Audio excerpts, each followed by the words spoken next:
Kita beranjak ke topik lainnya, Saudara. Kementerian Kesehatan memperketat pengawasan pintu masuk bandara dan pelabuhan untuk mencegah penyebaran penyakit pneumonia.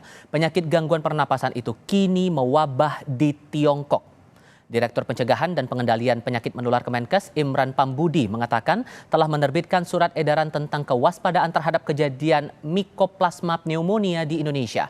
Kemenkes mengimbau masyarakat menggunakan masker di ruang publik dan selalu mencuci tangan di tengah semakin banyaknya laporan kasus pneumonia. Organisasi Kesehatan Dunia WHO di sisi lain melaporkan kasus pneumonia kembali meningkat di Tiongkok dan menyerang anak-anak.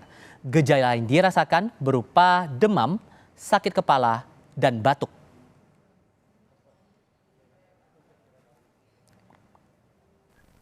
Kami minta agar rekan-rekan kantor kesehatan pelabuhan, yaitu di pintu-pintu masuk, itu berkoordinasi dengan perusahaan alat angkut di maskapai penerbangan ataupun perusahaan kapal ya, agar mengidentifikasi atau meningkatkan kewaspadaan apabila ada ditemukan penumpang dengan gejala-gejala seperti sesak napas dan demam tinggi.